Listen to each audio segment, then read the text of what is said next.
guys, what's up? It is GVKcollectibles, and you know what day it is? It is Mythical Mountain Monday, basically where I go and I talk about the comics that I really enjoyed from the previous week. A lot of cool comics that came out with this week. So let me show you my pull list. So this is just purely of what I got.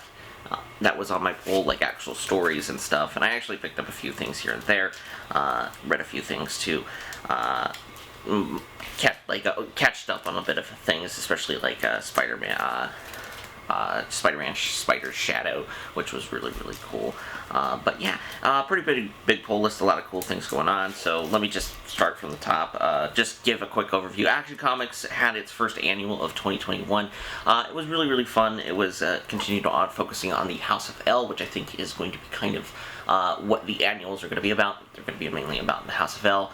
That was a big book within Future State, so that was really cool that they did that. Super Sons, Challenge of the Super Sons continues to be really fun. Pete Demasi continues fun. They dealt with Cyborg in this issue and fighting Vandal Savage, but it was a really fun issue.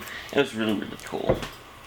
The next, Infinite Frontier continues to be very interesting. It deals with their characters still dealing with the consequences of the end of Dark Knight Death Metal, everybody being aware of the multiverse, and also there's stuff going on in the background, especially we know, as from Infinite Frontier, we know Darkseid is working behind the scenes, but in the capacity, we don't know quite yet, so it is very interesting, but really fun, and also you get to see Roy Harper as a a Black Lantern, which is going to be very interesting. Once again, I did catch up on Spider-Man Spider Shadows 3 and 4. Chip Zdarsky continues to do a really good job with this what if mini, I would say, which is you don't normally see this of where very violent book, and it's very weird, and well, not weird, but it is very cool to see Spider-Man within this period of where you don't normally see him like this, so it is really interesting. But yeah, I caught up on those because I've been meaning to.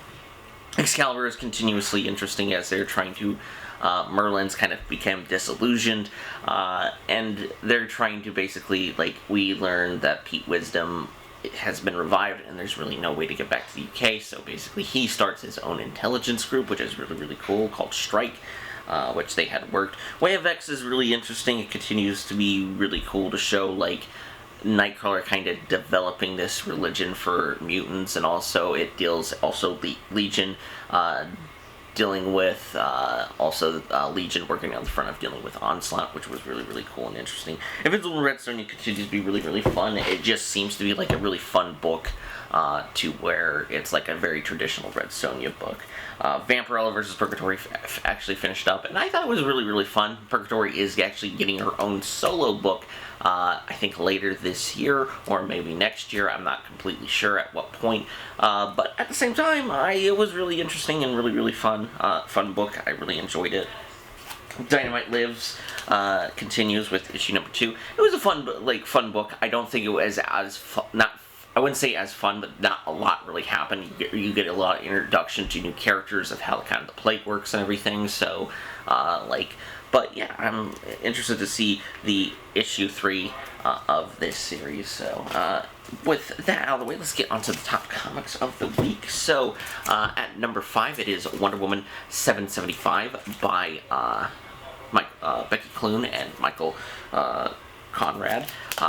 This book continues to be really fun, and it also kind of finishes up this short little arc with Olympus.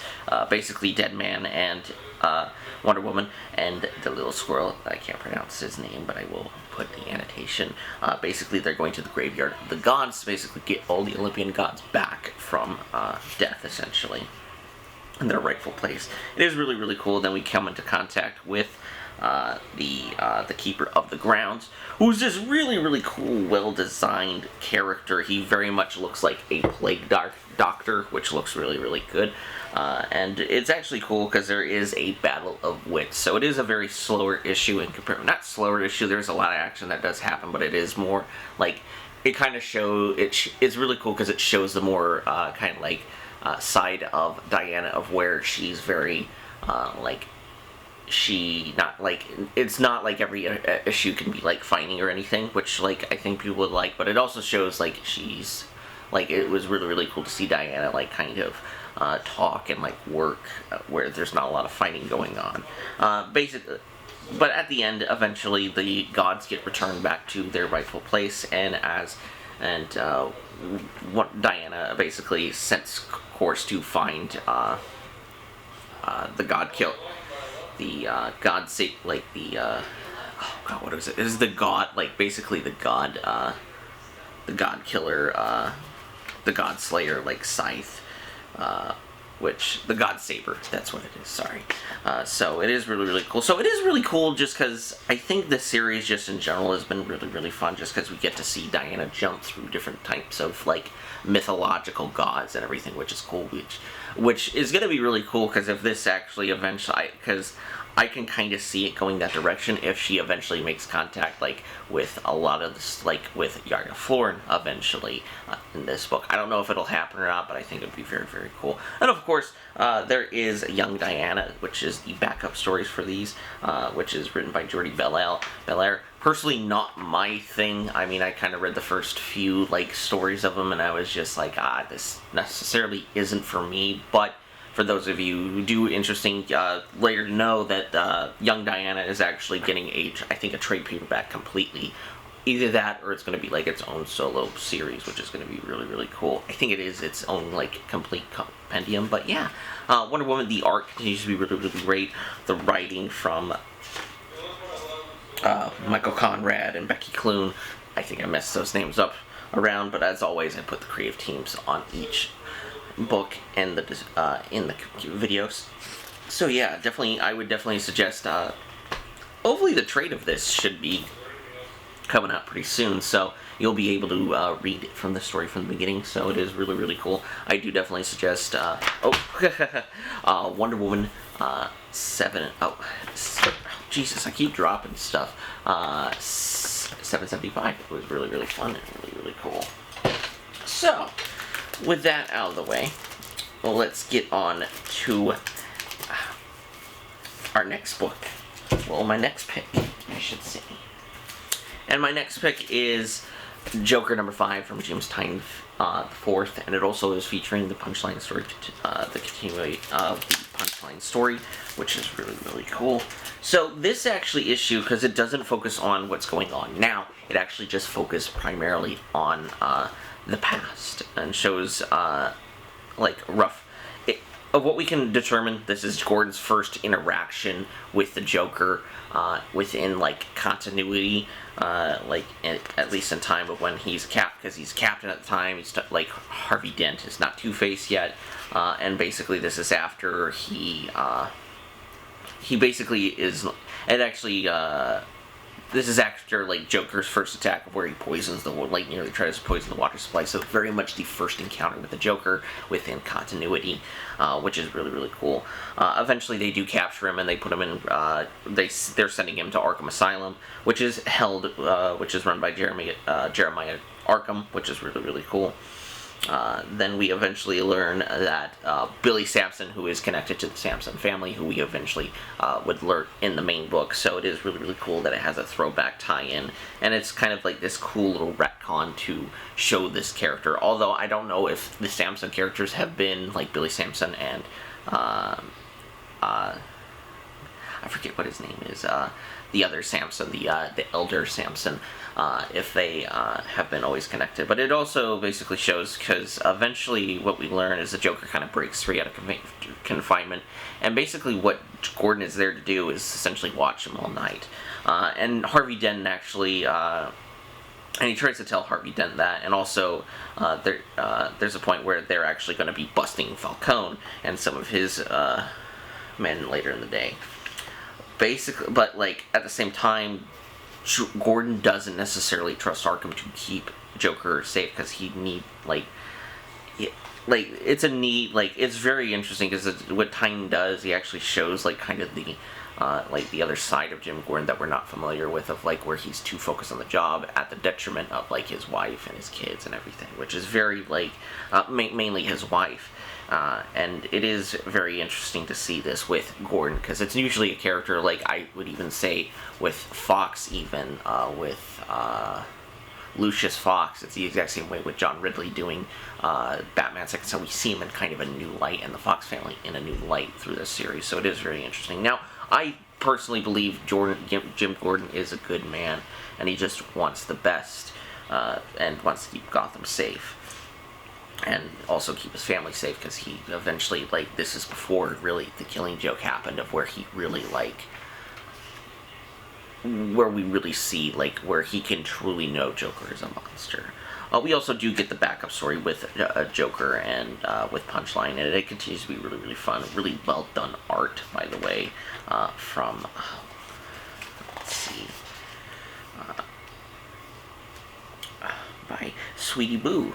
This is also, the Punchline chapter is also done by Sam Johns as well, but it's really, really good, and it's actually cool just to see, kind of like Punchline of how she is doing in prison, because she's eventually going to break out. I don't know if she'll get her own solo book, but it is really, really cool to see this kind of continue with Punchline. But I do really like it. It is kind of more Harper trying to get connections with, like, trying to understand, like, Punchline's motivation of, like, kind of trying to understand why she kind of not respects the Joker, but also, like, kind of follow the same path that, like, Harley did. So it is very interesting. And also there's, like, her brother is also kind of trying to be, she's worried about her brother not getting under influence under Punchline, because Punchline is kind of like this, like, idol kind of for a lot of people. Like, she's like the definition of freedom, which, like, a lot of people, which I don't necessarily agree with. But it's very interesting. But I am very, very excited to see where this story continues. It continues to be really fun. Next issue probably going to be completely about continuing the main storyline, which is going to be really, really great. And the next issue that I have to say that I really, really enjoyed this week was Detective Comics 1039, which was very, really cool, where we kind of get... We kind of know it's Vile now, but he is a very, very interesting character, like, because this is a new, because it's kind of come to full circle that they know Vile is who he is, but it is very interesting. He, like, honestly, with the art too, he reminds me of a Spawn villain, which is really, really cool. And he's just, like, this kind of thing, that he has this parasite within him that is just, like, they couldn't take it out of him, or he would have died. So we get his full origin, and as Mr. Worth is completely battling Batman, trying to kill him still, which, like, Worth has kind of gone in, I would say insane, but at the same time they also save Donovan, who has been affected by Vile. But it is very interesting, because we eventually learn that Vile does have a weakness as he actually goes for Huntress, and it is actual light, which is very, very interesting. She becomes eventually infected, but then she's able to use a flashlight, basically, because it is weak against UV rays. So it is very, very interesting. And we also learned that Vile is gone missing again. So it is going to be a very, very interesting story. And also we learn at the end, Batman's going to turn himself in, basically. Well, not Batman, but Bruce Wayne more himself, because he is a main suspect. So to me, it's super interesting to see, like, where this is going. And also with Worth, basically, like, because he's rich, he was able to blow up, like, a bit of Gotham, and criminals are coming out, so they're having that issue too. But something that I was really, really excited, but I am very excited to see where this continues. I think Mariko Tamanaki does an amazing job with Detective Comics. I think it's been really, really fun ever since her first issue that she's jumped on. And it's really, really cool. I've been enjoying this storyline. And also, something that I wanted to point out, too, is there, much like the others, there is a backup. And this actually gives the life and times of Hugh Vile, basically giving the origin of the character. And something that I was really excited about, that I think I talked about, you'll know I talk about it a bit in the Predator, the Ultimate Predator review. So Tristan Jones, who is the artist who does those covers for the toys, he actually got to write and do the art on this backup issue, which I was super excited to see, that he is making that transition into comic books, because I really, really hope eventually he gets to be in... do some Predator stuff too for, like, Marvel, and hopefully some Alien stuff too. So it was really, really cool. He also goes by T-Rex in this, which I think is really, really funny, which is not funny, but just really, really cool. But I really enjoyed it. him showing the or kind of the origin of everything, and like kind of like where Vile was playing in the background and everything. So it is really, really cool because it kind of shows his criminal history, essentially, of how he got to rise to essentially the top to basically work for Mayor Nakado, which is really, really interesting.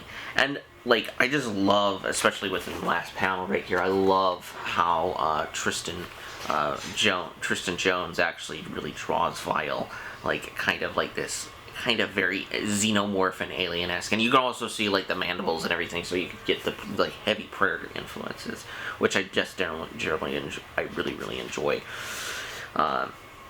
But yeah, this series is going to be really fun. I am interested to see continuously how this story arc is going to end, of where the next issue should be really fun, because we have Batman, we have Bruce Wayne, who's going to be turning himself in because he is a primary suspect. Even though we know he didn't do it, we know Vile did it, but we kind of now know that Vile, especially Huntress, knows what Vile is, so it is really cool. So I am very excited. So yeah, that is my number 3 recommendation. It is Detective Comics number 1039. So with my number 2 pick, second to last pick I should say, it is frickin' War of the Bounty Hunters number 2, and this series continues to be great. I think it is such a fun book. Now, we had a lot of tie-in issues, especially like the Dr. Aphra issues. There's actually a Dr. Aphra issue that actually came out. It actually takes place. Like, it's cool because it shows the point of view from Aphra's perspective. But basically, what we learn is that all these crime lords arrive at Jakara, the Vermilion, the fortress flagship of the Crimson Dawn, which is really cool. Then we get to see like all the groups and everything, so we get to see like the Black Sun, the Pikes, the Hutts, which is really interesting. And we also see Administrator Mara Sun, who is clearly under Palpatine, so there's the Empire presence there, which is really cool. Fett eventually gets there too, and sees that it's like really well guarded. Then Boba Fett just continues to be Boba Fett, and he like kills these group of men who are coming in, and is like, hey, I'm going to need your invitation. He eventually comes up to, like, there's a cool fight scene with Boss, which is really cool, which, like, it's super cool just to see Boba Fett really do badass things in the comic books, especially like much like the first issue, and even the Alpha issue was really much like that too, of where we got to see Boba just be a really badass. There's actually a point where he blows Boss's legs off, which is really cool and really interesting and fun. But we actually get to see like points of view from Dr. Aphra and Sansaras. We actually see more of that story within the Dr. Aphra comics, so I'm going to kind of be talking in tandem with them both, because they came out at the same time. Basically, Fett sneaks in and tries to convince Aphra to basically help him to create a distraction, and she actually recognizes his voice as a clone trooper, which is really cool. We've been kind of seeing that more. I like they've actually been playing that into that more with the comics and everything, especially new Star Wars media, especially like with Mandalorian, like with Bo-Katan, knowing that Boba was in fact a clone, which is really interesting. But it is really cool, because there eventually becomes a bidding war for Captain Solo, basically, to kill him. But Fett basically runs off, gets his arm all geared up to basically waiting for Aphra to cause a diversion. He eventually runs into Leia, Lando, and Chewbacca, and he's like, oh, and it's like a really complicated situation. Then it makes it even more complicated when Darth Vader shows up, so it's like, it's all about to kick off, because this is just about to kick off. And it's actually cool. I wanted to mainly talk about it with the Dr. Aphra issue. We actually get to see from her point of view, and she actually has PTSD from dealing with Vader in her last run of comics, which I didn't really read. But I know there was a lot of history with there, especially at the end of the first Darth Vader run, of where he basically shoots her out into space. But it was really cool, and it was also a cool aspect to show that part of Aphra, like having her PTSD, and it's essentially about to all kick off. So I am very excited for this series to continue. I wanted to put Dr. Aphra, because the books kind of go into tandem, but I decided just to talk about both in this one, just mainly because they work really well together, because you see the inciting events of when Vader gets there from Aphra's point of view. So yeah, War of the Bounty Hunters number 2, my second number 2 pick. Right, so, well, you kind of saw it right here of what the number 1 recommendation for me this week is going to be, and it is Aliens Aftermath. This is the 30th anniversary. This is inciting with the 30th anniversary of Aliens, which is the sequel to Alien, as everybody knows. And this is really, really cool because it actually delves into more kind of lore with the Alien movie. We actually follow this guy named, what's his? We actually, it's really, really cool because we actually get to see, like, this is Cutter, who is this kind of, not terrorist, which is really, really cool. Like, I have to be saying this, that they've been showing, because I don't think a lot of the comics have shown it, especially the Dark Horse comics, like, especially even in the new series, we're seeing more of an anti-Weyland-Yutani, like, people being really anti-Weyland-Yutani, as there are this kind of big corporation superpower, but they have a little too much power, so it is really interesting that we're getting to see, like, rebellions here and there, like terrorists, well, you would say terrorist group, but they're doing the right thing, because we all know Weyland-Yutani is a shitty group, so they are the good guys, but basically what they're doing is they're, like, blowing up these kind of, like, cargo ships, very much, it basically opens with them destroying this cargo ship that very much looks like the the Nostromo, but it is really, really cool. And what we eventually learn is Cutter is actually the nephew of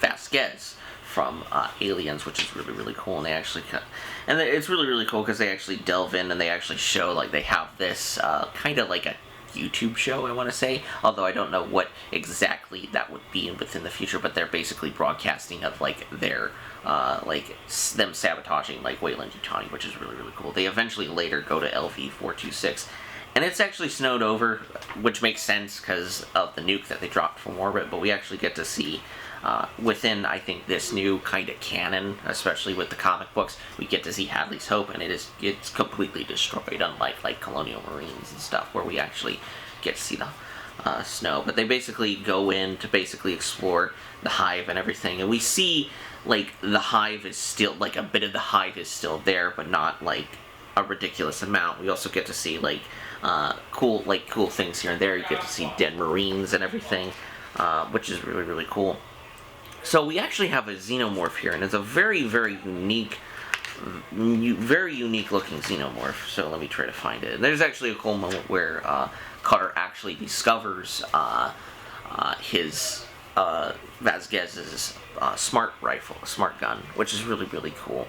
The film is actually really, really cool, and it actually kind of like this comic shows, and we eventually run into this AI who's basically searching for, like, they're searching through this hive, but then we eventually learn that somebody on the planet, Burke, initially, as we talk about, they talk about Carter Burke, and what Carter Burke was supposed to do in Aliens, as y'all guys know, he was going to bring back a xenomorph, essentially, and whether that means impregnating, like, basically, and that's why, like, he had Newt and Ripley in the room, so the facehugger could get them and he could send them back.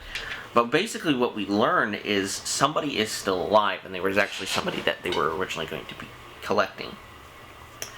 And it's actually cool because we actually see this xenomorph who is really, really cool. It's like, at first I thought it was just a ghost, but when you see it, I think what I basically have kind of come to the conclusion of, it's been frozen, essentially. Like, it's kind of gotten the CO2 nitrate, but like this kind of CO2 look, maybe like a cold look to it. But also, what my thinking is, it was irradiated by the atomic bomb. It survived, and it eventually grew to this, and it's very interesting. But we eventually see that there's a colonist still alive in this, like, cryo-freeze. So, and of what I am judging from it, of what they talk about it, this is in fact this guy who survived, they put in cryo, is Newt's dad, essentially. Newt's dad, for those of you who don't know, if you've seen the director's cut of Aliens, they actually go to the derelict ship and they actually explore it. Then the dad eventually gets a facehugger on him. So that actually shows his dad. Eventually Cutter is attacked by the xenomorph. Then we eventually learn that the facehugger, like the cryotube holding Newt's dad, was destroyed, and the chest burster pops out. So, I think it's really, really cool. This is very interesting because I think it is setting up stuff for like the kind of future of the Alien book. Because the next book to come out is Aliens number 5. It's going to come out 7/21. So it is very interesting.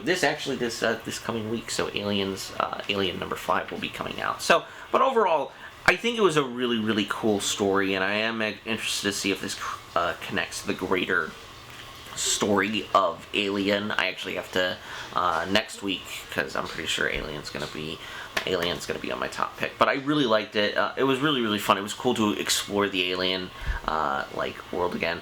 I wish there was a little bit more. I wish it was a little longer at the end, especially when things started to ramp up and get going. But like at the same time, I enjoyed it. Benjamin Percy is probably one of my favorite writers right now. I have a lot of favorite writers, but him with X-Force and Wolverine are really some of my favorite Marvel books at right now. So I am very excited to read this. And I thought it was cool. The Xenomorph is really, really cool. I like the design. I wish we had a little bit more action with it. But hopefully we get to see more of everything going on in Aftermath. But yeah, I think it's a fun tribute to Aliens. So yeah, that is my number 1 recommendation, is Aliens Aftermath. So yeah, that is it for Mythical Mountain Monday, guys. Those are some of the comics that I enjoyed reading.